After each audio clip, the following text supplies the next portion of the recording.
Ще одне сирійське місто взяли під контроль турецькі військові. У ніч проти четверга вони зайняли Айн-ель-Араб, повідомив Сирійський центр моніторингу за дотриманням прав людини. І доки там точилися бої у Нью-Йорку, за зачиненими дверима ситуацію в Сирії обговорювала Рада безпеки ООН. Там вважають, через наступ Туреччини гуманітарна ситуація в регіоні може погіршитися, і це зіграє на руку терористам. Подробиці далі. 9-й день протистояння на північному сході Сирії. Рахунок загиблих пішов на сотні. Кожна зі сторін називає свої цифри. Турецьке Міноборони заявило про більш як 600 знищених терористів. Сирійські курди наполягають, під удар потрапило й мирне населення. Вбитих 218, поміж них зо 20 дітей. Для більш як 160 тисяч людей тимчасовою домівкою впродовж останніх кількох днів стали автобуси і фургони. Одні їдуть в міста, які турки взяли під контроль, інші тікають від бомбардувань. Ми вже 2 дні в дорозі. Ми тікаємо від бомбардувань та повітряних атак в Камішлі.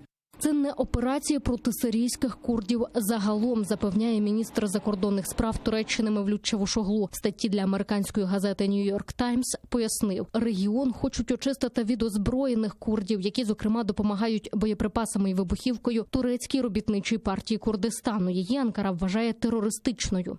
Туреччина почала операцію задля своєї нацбезпеки, усуваючи ті ризики, які створюють терористи вздовж прикордонних районів. Ця операція звільнить сирійців, що там живуть, від тиранії терористичних організацій, а також позбудеться загроз територіальній цілісності і політичній єдності Сирії. Ці 2 події будуть сприяти безпечному і добровільному поверненню сирійських біженців на батьківщину.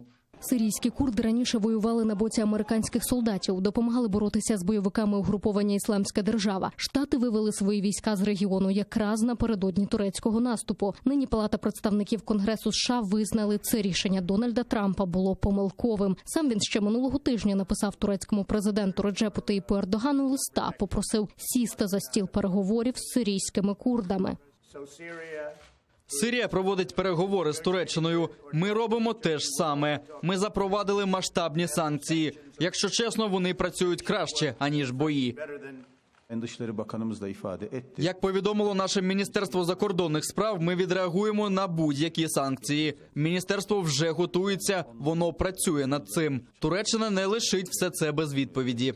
Чи не стане спроба Туреччини створити зону безпеки для біженців в Сирії черговим ударом по гуманітарній ситуації? Відповідь на це питання шукали під час закритого засідання Ради безпеки ООН в Нью-Йорку. Думки розділилися. Росія каже, довіряє Анкарі, Європа наступ засуджує. Якщо говорити про геополітичні наслідки, ми повинні визнати, роль Росії та Ірану в регіоні посилилася після відходу американських солдатів. І ми не можемо сьогодні спрогнозувати, якими можуть бути наслідки. Американські війська повертатися в регіон не збираються. Трамп каже, це не їхня війна. Однак відрядили в Анкару свою делегацію, щоб спробувати вмовити Ердогана все ж таки укласти угоду з сирійськими курдами. Анна Макаренко, Заман, АТР.